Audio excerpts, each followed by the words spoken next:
Bom dia, amada Ibabe.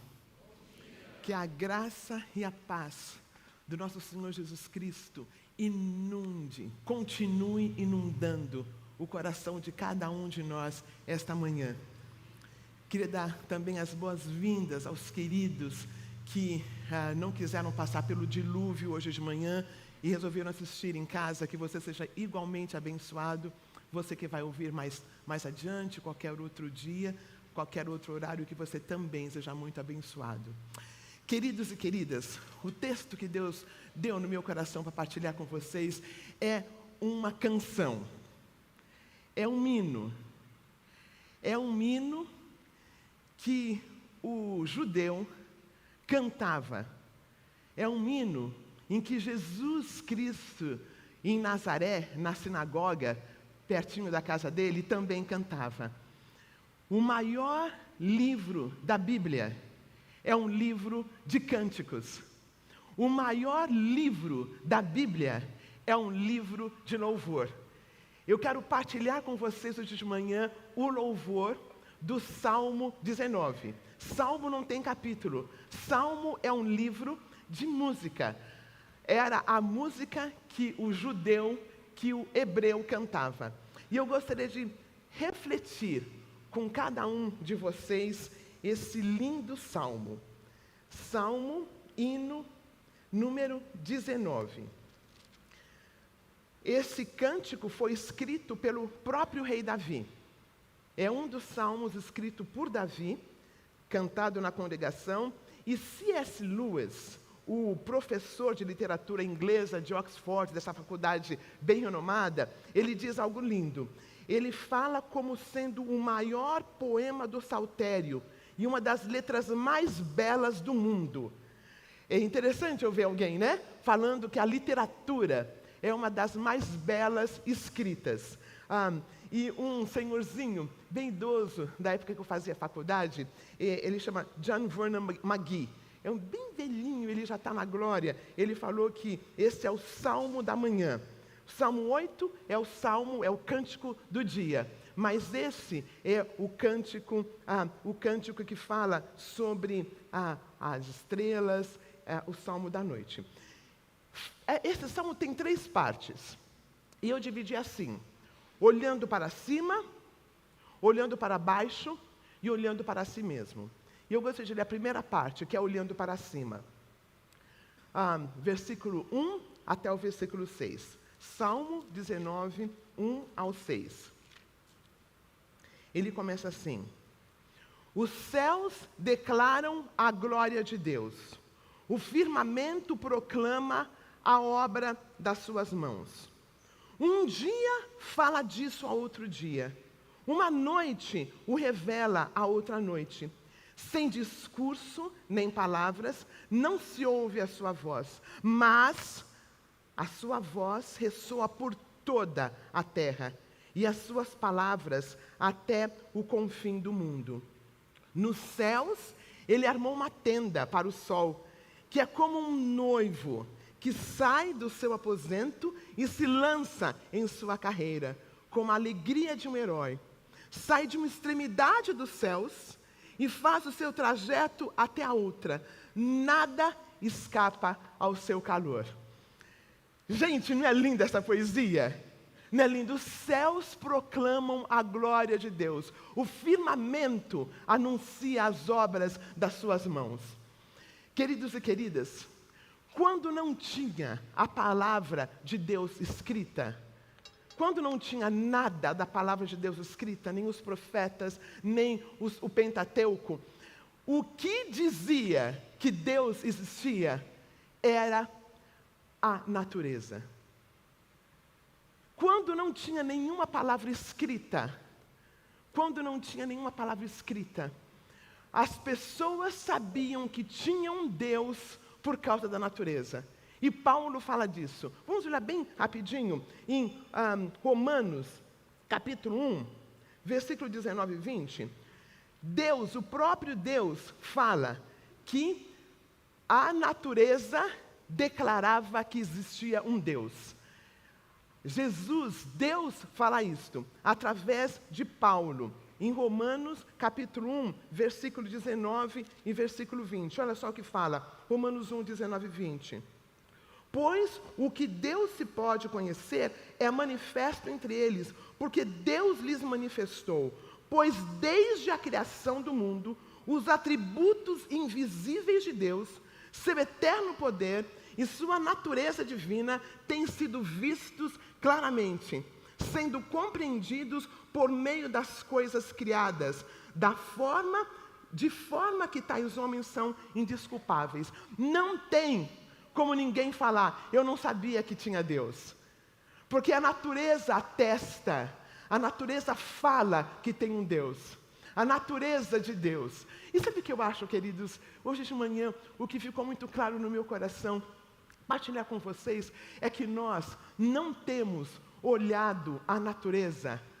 Nós não temos prestado atenção na natureza como sendo a manifestação do Deus vivo. Nós esquecemos. Jesus Cristo, ele nasceu em Belém, mas ele criou-se em Nazaré. E era um lugar lindo. Era um lugar pequenininho, com um povo simples, mas era um lugar lindo. Tinha montes, tinha montanhas. Tanto que Jesus, quando ele faz o seu ministério, ele sempre fala sobre os lírios do campo. Ele fala sobre as aves do céu.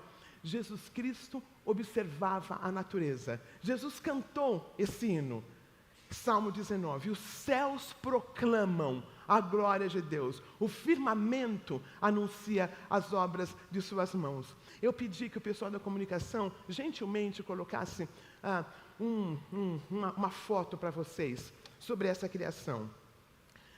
Na nossa galáxia, nós temos por volta de 100 mil milhões de estrelas. 100 mil milhões de estrelas. Nós temos o Sol, e a Terra demora 365 dias para fazer todo o seu percurso. Queridos e queridas, eu li bem rapidinho no Dr. Google, preparando essa mensagem, que se o Sol mudasse de órbita 1.0000, nós morreríamos queimados. Se afastasse 1.0000, nós morreríamos de frio. A órbita da Terra foi planejada. As estrelas, os astros, volta lá um pouquinho.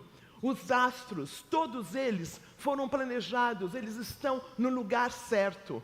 Todos os planetas, o Mercúrio, todos eles foram planejados. Pode tirar, por gentileza. Queridos e queridas, esse é o Deus, esse Deus de 100 mil milhões de estrelas. Esse é o Deus que criou você, que me criou. Esse Deus do universo, esse Deus tremendo, esse Deus majestoso, lembra daquele hino? Então minha alma canta-te, Senhor. Senhor meu Deus, quando eu maravilhado paro a pensar nas obras de suas mãos, vejo o sol, vejo o céu todo estrelado. Aí ele fala, então minha alma canta-te, Senhor. Ele para estarrecido, alumbrado, e fala, Deus, tu és tremendo. Esse Deus das estrelas, esse Deus dos montes, é um Deus que sabe o teu nome, que sabe o meu nome. Deus se revelou através da natureza, e Deus continua falando através da natureza. A nossa questão do século 21 é que nós estamos muito ocupados. Nós não conseguimos mais ouvir essa conversa, dia falando para o dia, noite falando para a noite. Queridos e queridas, não tem um pôr do sol igual ao outro. Não tem um pôr do sol igual ao outro. Cada um, ele tem uma majestade, tem uma beleza. O pôr do sol, as estrelas, as poucas que nós conseguimos ver, existe beleza. Contando para vocês, eu faço parte de uma geração que tinha que ler a Bíblia todo dia, e graças a Deus por isso. E quando não lisse a Bíblia, talvez um dia não ia ser bom, sabe? E aí, eu fiquei com visitas na minha casa durante quase 2 meses. E era uma adolescente que precisava de alguma ajuda. E eu não tive muito tempo para fazer a leitura da Bíblia como eu faço todos os dias. Mas essa menina queria conhecer São Paulo. E nós fomos no Ibirapuera, uma determinada tarde, foi um sábado à tarde, eu nunca vou esquecer dessa tarde. E nós fomos no planetário. E a primeira vez, eu paulistana, que eu fui no planetário. Fui algumas vezes, mas não deu para entrar. Meus irmãos e minhas irmãs, quando eu entrei ali, quando eu vi o céu de 1957 e todas as estrelas, eu fiquei estarrecida, e nem eram as estrelas, era a foto das estrelas, falando, meu Deus, como o Senhor é tremendo. O Deus que tem tudo isso, que tem todos os planetas, que sabe o meu nome. Naquela hora eu fiz uma devocional de 15 minutos, que foi o período que eu fiquei no planetário. E Deus falou comigo. Você acredita nisso, queridos? Deus falou comigo através da natureza, porque eu não estava tendo tempo de parar para ler. Deus fala conosco através da natureza. Ele fala conosco quando nós olhamos para cima. E o texto fala que um dia ele fala para outro dia, uma noite fala para outra noite. Tem uma figura linda aqui. Fala como um noivo que sai do seu aposento e se lança em sua carreira. Aí ele dá um outro exemplo, como um herói que sai de uma extremidade dos céus e o seu trajeto até a outra, o nascer do sol, o pôr do sol. Querido e querida, você tem conhecido a graça de Deus pela natureza? Você quer conhecer a graça de Deus pela natureza? Pelas cachoeiras, pelos mares, pelos rios, pelas montanhas, pelas árvores. Queridos e queridas, vamos voltar para isso também. Nós temos a palavra escrita, que é a próxima porção desse texto, mas vamos nos apropriar da beleza que Deus ainda pode nos mostrar pelo nosso planeta Terra. Cuidar dos rios, cuidar de tantas coisas que nós somos responsáveis. Sabe o que eu acho? Existe um movimento muito grande contra a natureza, não é? Existe, não é? Mas quem tem essa responsabilidade somos nós, filhos e filhas de Deus. Concordam? Somos nós. Cuidar dessa terra que Deus tem nos dado, da água, cuidar da natureza, dos nossos peixes, cuidar do que nós temos. Aí vamos para a segunda parte. Olhamos para o céu, olhamos para a natureza de Deus, olhamos para a riqueza da natureza. Aí vamos para a segunda parte, que é olhar para baixo. Eu falo isso com respeito, tá? Porque a gente olha para cima e quando a gente olha, a palavra normalmente está aqui embaixo, tá? Fala assim: a lei do Senhor é perfeita e revigora a alma. Os testemunhos do Senhor são dignos de confiança e tornam sábios os experientes. Os preceitos do Senhor são justos e dão alegria ao coração. Os mandamentos do Senhor são límpidos e trazem luz aos olhos. O temor do Senhor é puro e dura para sempre. As ordenanças do Senhor são verdadeiras, são todas elas justas. São mais desejáveis do que o ouro, do que muito ouro puro. São mais doces do que o mel, do que as gotas de favo.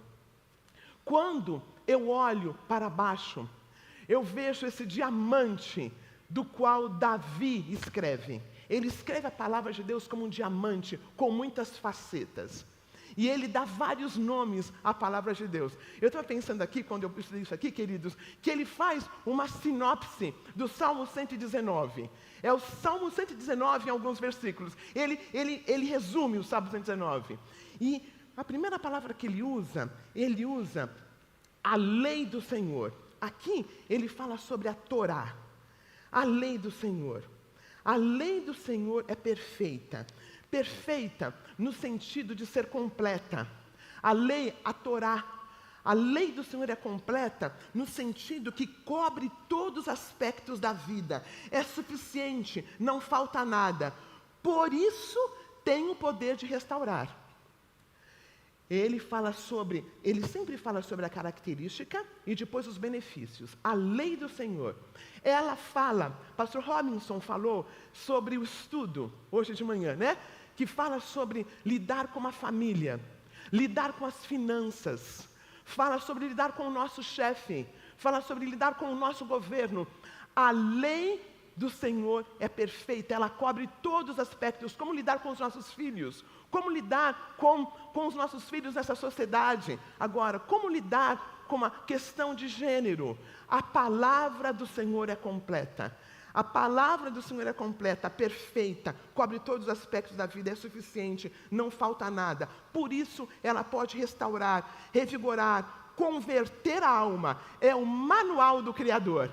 A palavra de Deus é o manual daquele que criou todo o universo e que nos criou. A palavra de Deus restaura. Século 21, tantas incertezas. Quando nós lemos, quando nós estudamos, existe o poder restaurador da lei do Senhor. Aí ele usa a segunda palavra, que os testemunhos do Senhor, mesmo versículo 7, a lei do Senhor é perfeita, revigora a alma, os testemunhos do Senhor são dignos de confiança e tornam sábios os inexperientes. O que é o testemunho do Senhor? O que Deus revela sobre Ele mesmo. O que Deus fala sobre Ele mesmo, onipotência, onisciência, os testemunhos que Deus fala sobre Ele mesmo, eles são verdadeiros. É digno de confiança. O próprio Deus revela, Ele torna sábio os inexperientes, os simples. A palavra aqui em hebraico é uma língua bem diferente do grego. Hebraico é muito prático, é muito claro. O grego tem muitas nuances e tudo mais. A palavra aqui, que Davi usa, é porta aberta. Aqui pessoa que tem a porta aberta, mas no mau sentido da palavra, que deixa tudo quanto é teoria, tudo quanto é visões, entra na cabeça dele. Fica aberto. Ele ouve isso, ele acredita, ele ouve aquilo, ele acredita, ele ouve aquilo, ele acredita. De manhã ele vem aqui, depois ele vai em outro lugar, depois em outro lugar. Sabe? A palavra de Deus, os testemunhos de Deus nos ajuda a saber o que é que entra nessa cachola santa. Nessa mente, você ler, mas você tem o discernimento do Espírito Santo para saber o que fica e o que sai. Os testemunhos do Senhor nos dão discernimento para saber o que da internet a gente acredita, o que dos profetas que a gente ouve por aí a gente acredita, o que dos pastores e bispos nós ouvimos. Testemunho do Senhor é verdadeiro. Aí ele usa uma outra palavra. Os preceitos, os princípios. Os preceitos do Senhor, no próximo versículo, os preceitos do Senhor são justos e dão alegria no coração. Preceitos são os princípios, as doutrinas, os princípios, as doutrinas, as verdades do Senhor. A característica fala que são justos, dá direção. Ele faz aqui uma nuance ao Salmo 119 e 105. Lâmpada para os meus pés é a tua palavra e luz para os meus caminhos. Lâmpada para os meus pés é a tua palavra. Não tinha iluminação pública. Então, a lâmpada para saber onde ir. Queridos e queridas, a palavra de Deus, ela nos dá direcionamento. Ela nos mostra onde trilhar, onde ir, o que acessar na internet, o que não acessar, sabe o que eu acho? Nós não surfamos a internet no século 21. A gente se afoga na internet. A gente fica surfando quando a gente vem estar afogado. Com tantas informações, uma das coisas que eu aprendi aqui, não fica olhando no que as pessoas dizem, né? Não tente se responder a tudo o que as pessoas dizem. Né? Lâmpada para os meus pés, a palavra, os preceitos do Senhor, elas dão alegria ao coração. O próximo, os mandamentos são límpidos, trazem luz aos olhos. Os mandamentos, olha só, no versículo 8, os mandamentos do Senhor são límpidos e trazem luz aos olhos. Quando fala não cobiçarás, eu entendo que ficar olhando muito o que não é meu pode me trazer problemas. Quando a palavra de Deus não diz falso testemunho contra alguém, sabe, elas são límpidas, nos dão direcionamento. Aí, a outra palavra, temor. Temor. Aqui, os estudiosos falam sobre o manual da adoração, de quem adorar. O temor do Senhor é puro e dura para sempre. É puro, dura para sempre. O temor do Senhor é puro. Tudo o pecado é o que corrompe. O pecado é o que faz estragar. Se nós não pecássemos, nós viveríamos para sempre, não é isso? Adão e Eva, Jesus Cristo, se ele não fosse assassinado, ele estaria vivo, porque não tinha pecado. O pecado, as coisas erradas, são aquelas que corroem, são aquelas que nos levam ao sepulcro. Um dos textos em Provérbios fala que quando a gente fala direitinho, fala bonitinho, quando a gente tem integridade no falar, nós vivemos muitos anos. Em Provérbios fala isso. Uma língua limpa nos dá anos de vida. Então, o temor do Senhor, ele dura para sempre porque ele é puro, não tem pecado. E aí, uma das últimas palavras aqui é: as ordenanças do Senhor são verdadeiras. As ordenanças do Senhor são verdadeiras. Os julgamentos, os vereditos. Queridos, uma das coisas que eu li, que eu ouvi, na verdade, de uma pessoa muito querida, ela falou assim: meu Zeni, a gente pode até pecar, mas a conta vem. Eu sei que eu não devo acessar esse site, e eu continuo acessando. Eu sei que eu tenho que sair desse relacionamento tóxico, e eu continuo lá. Eu sei que esse trabalho está roubando a minha vida, está roubando a minha família, e eu continuo lá. O pecado, as coisas erradas que nós fazemos, a conta vem. A conta vem. E aqui, as ordenanças, os julgamentos, os vereditos de Deus, eles são verdadeiros e eles são justos. E aí, eu gostaria de falamos sobre o alto, falamos sobre a palavra, e por fim, eu gostaria de falar olhando para dentro. O fim desse salmo, ele fala assim: quem pode discernir os próprios erros? Absolve-me dos que desconheço. Também guarda o teu servo dos pecados intencionais, que eles não me dominem. Então serei íntegro, inocente de grande transgressão. Que a palavra da minha boca e a meditação do meu coração sejam agradáveis a ti, Senhor, rocha minha, redentor meu. Eu olho para o alto, eu vejo a natureza de Deus, eu vejo a beleza, eu vejo as estrelas, eu vejo a criação dele. Eu entendo que ele me conhece e me chama pelo nome, mas ele é o Criador. Ele é o Criador. Eu entendo que não tem Mona Lisa que se compara à criação dele. Eu entendo que não tem Di Cavalcante. Eu entendo que não tem, seja lá qual é o grande pintor, o grande executor. Não existe Criador como nosso Deus, amém? Aí eu olho para a palavra. E, gente, dá um certo desconforto, não dá? Eu olhei a carinha de vocês. Dá um certo desconforto. Mas é a palavra a palavra revelada. Por fim, eu olho para dentro. Não tem como olhar para a natureza, olhar para a palavra e não olhar para mim mesmo. O Evangelho de Cristo, ele sempre nos implica. Ele sempre nos implica. E aí, Davi faz essa pergunta retórica. Ele fala assim: quem pode discernir os próprios erros? E a resposta é: ninguém. Nenhum de nós conseguimos discernir os nossos próprios erros. Nós precisamos da graça de Deus e de uma outra pessoa que caminhe com a gente. Nós não conseguimos ver as nossas áreas, os nossos pontos cegos. Nós precisamos do Espírito de Deus e precisamos caminhar com alguém. Precisamos de alguém com quem tenhamos intimidade, que pode falar: olha, quer dizer, a pessoa até fala, né, mas de vez em quando, né, a gente consegue perceber: não, acho que a pessoa tem razão. Talvez esse cuidado que eu tenho não seja tanto cuidado, talvez seja controle. Talvez esse afinco. Uma das coisas que essa moça que ficou comigo 2 meses, ela falou algo que entrou assim no meu coração. Ela falou assim: sabe o que é que eu não estou acostumada a trabalhar tanto. Ela veio fazer um estágio aqui no Brasil, com Celebrando a Recuperação e com uma plataforma que o Bruce tem. Ela falou, mas é que eu não estou acostumada a... Eu percebi que quando conhecia São Paulo, ela fazia bastante coisa. Mas na hora de fazer o trabalho dela, parece que não ia. Aí ela falou assim, eu não estou acostumada a trabalhar tanto. Eu falei, mas é o normal, né? Eu começo oficialmente às 1h30 e termino às 9h30 da noite. São 8 horas. Ela falou, não.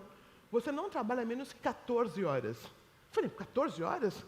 Ela falou, quarta-feira você trabalha até 11h30, meia-noite. Eu falei, imagina, eu estou nos celebrando. Ela falou, mas não é trabalho? Eu falei, não, é uma coisa que eu gosto de fazer. Só que várias pessoas têm falado isto. Só que eu amo o que eu faço. E eu continuo falando, eu amo o que eu faço. Mas quem sabe eu não estou fazendo a primeira parte desse salmo? Quem sabe eu não estou olhando muito os lírios do campo? Quem sabe, de fato, eu estou usando Deus para ter uma compulsão? Olha que forte. Isso aqui é uma partilha, viu, gente? Agora paciência, né? Já está lá. Quem sabe eu não estou usando Deus para ter uma compulsão de fazer. Porque o Jesus de Nazaré, ele tinha tempo lúdico. Jesus de Nazaré, ele sentava. Ele saía no meio culto lá, bombando, as pessoas vindo, ele saía e ia no monte com os discípulos dele. Jesus Cristo tinha vida lúdica, olhava os lírios do campo, olhava as aves do céu. Jesus Cristo ficava, ele começou o ministério dele com 30 anos, gente, como é que pode? Não podia ter começado antes. Tempo integral de Jesus foi quanto tempo? Quantos anos? 3, o Filho de Deus. E ele nem salvou Judas. Deixou que Pedro negasse. Queridos e queridas, como está o teu trabalho? Queridos e queridas, você está tendo tempo com a tua família? Ou você está sendo consumido pelo trabalho? Rico não é aquele que tem dinheiro, rico é aquele que tem tempo. Tem gente que tem muito dinheiro e é pobre, porque não tem tempo para desfrutar. Não é mesmo? E tem gente que tem pouco dinheiro e é rico, consegue fazer tanta coisa. Queridos e queridas, olha para cima, olha para a palavra e olha para si. Quem pode discernir as suas questões? Ninguém, porque nós precisamos de alguém.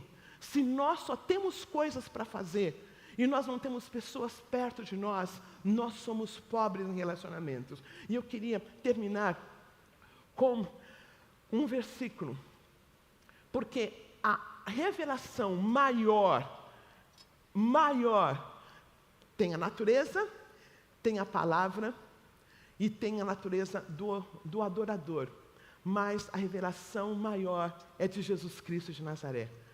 Jesus Cristo de Nazaré, a palavra de Deus diz que Ele é a palavra. Jesus é a palavra. E eu queria terminar com um versículo que Ele diz em Mateus 28. Ele fala assim, vinde a mim, todos que estáis cansados e sobrecarregados, e eu vos aliviarei. Tomai sobre vós o meu jugo, e aprendei de mim que sou manso e humilde de coração. Porque o meu jugo é, e o meu fardo é, o meu jugo é, o jugo de Jesus é suave, o fardo dele é leve, amém? Ele providenciou o lúdico, ele providenciou as cachoeiras, os mares. Uma pessoa falou aqui, a manga rosa. Eu me lembro da mensagem inteira, mas eu me lembro da manga rosa. Ele providenciou a manga rosa, ele providenciou os abacaxis. Foi tão bom esses últimos 2 meses estar com uma menina que veio pela primeira vez no Brasil e que apreciou tanta coisa que eu tinha me esquecido. O desafio hoje de manhã, queridos, o fardo é leve e o jugo é suave. Olhando para cima, para a natureza, olhando para a palavra, olhando para si mesmo e olhando para Jesus, o autor e consumador do século, cujo jugo é leve, cujo fardo é suave. Vamos levantar e vamos cantar para a honra e glória do nosso Senhor Jesus Cristo.